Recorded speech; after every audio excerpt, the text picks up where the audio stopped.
पहले 2 चरण में विपक्ष ने बना ली बढ़त, इंडिया के आगे कमजोर पड़ा एनडीए।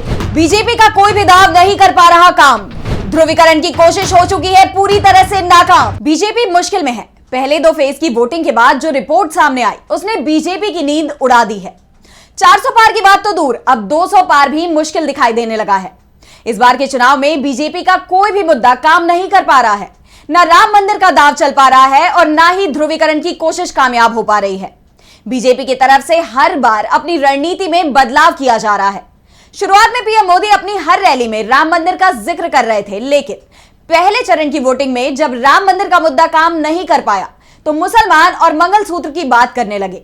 लेकिन दूसरे चरण में यह मुद्दा भी काम नहीं कर पाया तो अब विपक्ष के सवालों के मजबूरी में ही सही जवाब देने लगे हैं। साफ है, विपक्ष मुद्दों को सेट करने के मामले में लीड ले चुका है और अब बीजेपी को विपक्ष के पाले में मजबूरी में खेलना पड़ रहा है। विपक्ष इस बात का नैरेटिव सेट करने में सफल हो गया है कि मोदी सरकार फिर आती है तो आरक्षण को खत्म कर दिया जाएगा। बीजेपी नेताओं के आरक्षण समाप्त करने वाले बयानों को जमकर वायरल कराया जा रहा है। कांग्रेस नेता राहुल गांधी हर रैली में आरक्षण के मुद्दे को उठा रहे हैं। आप नेता संजय सिंह, आरजेडी के तेजस्वी यादव, सपा चीफ अखिलेश यादव जैसे तमाम नेताओं ने भी आरक्षण के मामले पर बीजेपी पर सीधा हमला बोला है।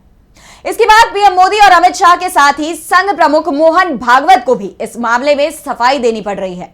जो दूसरा मुद्दा विपक्ष उठा रहा है और बीजेपी बैकफुट पर है, वो संविधान बचाने से जुड़ा हुआ है। दरअसल बीजेपी नेताओं ने बयान दिए थे कि 400 सीटें मिलती है तो संविधान बदल देंगे। विपक्ष ने इस मुद्दे को जोरदार तरीके से उठाया है। गांव-गांव वो अपनी ये बात पहुंचाने में कामयाब हो गया है कि अगर बीजेपी की सरकार आती है तो वो संविधान बदल देगी। इसके बाद कोई चुनाव नहीं होगा, देश में तानाशाही आ जाएगी। इसके अलावा चुनावों के समय अचानक राजपूतों की नाराजगी के मुद्दे ने बीजेपी की हवा बिगाड़ दी है।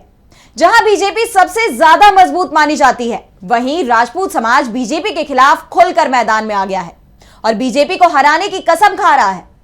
राजपूत बीजेपी के हार्डकोर वोटर माने जाते हैं, लेकिन इस बार गुजरात, राजस्थान और यूपी में ये बीजेपी को हराने के लिए अपनी ताकत झोंकते दिखाई दे रहे हैं। पश्चिमी यूपी और राजस्थान में वोटिंग के दौरान राजपूतों की नाराजगी दिखाई दी, जिसके बाद बीजेपी को एहसास हो गया कि बाजी हाथ से निकल चुकी है। राजपूतों का मुद्दा तो विपक्ष को बीजेपी ने ही परोस के दे दिया, जिसके बाद वो इस समुदाय को अपने पाले में करने में जुट गई और उसे इसका फायदा भी मिल रहा है। इसके साथ ही पीएम मोदी के 400 पार के नारे का भी उल्टा असर दिखाई दे रहा है। दरअसल इस नारे के चलते बीजेपी के कार्यकर्ता ये मानकर चल रहे हैं कि चुनाव तो वो जीत ही रहे हैं, इसलिए वो उदासीन हो गए हैं। तो दूसरी तरफ इंडिया गठबंधन पूरी आक्रामकता के साथ प्रचार कर रहा है। ऐसे में इस बात की संभावना दिखाई दे रही है कि बीजेपी के फील गुड की जो हालत 2004 के लोकसभा चुनावों में हुई थी, वो ही 2024 में भी होती दिखाई दे रही है, क्योंकि बीजेपी कार्यकर्ता उदासीन हो गए हैं और पहले 2 चरण में कम हुए मतदान में यह दिखाई भी दिया। जहां बीजेपी को मजबूत माना जा रहा था, वहीं कम वोट पड़े हैं। ऐसे में बीजेपी की चिंता बढ़ती जा रही है। तो विपक्ष के समर्थक समझ रहे हैं कि अगर बीजेपी सत्ता में आई तो वो निरंकुश हो जाएगी, इसलिए उसे रोकना जरूरी है और विपक्षी कार्यकर्ता पूरी ताकत से जुटे हुए हैं, जिसका फायदा इंडिया गठबंधन को मिलता दिखाई दे रहा है।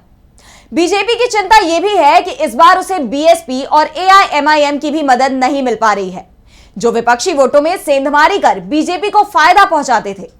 इसके साथ ही चुनावों के बीच एचडी रेवन्ना का मामला भी तूल पकड़ने लगा है। इसका भी नुकसान बीजेपी को होता दिखाई दे रहा है।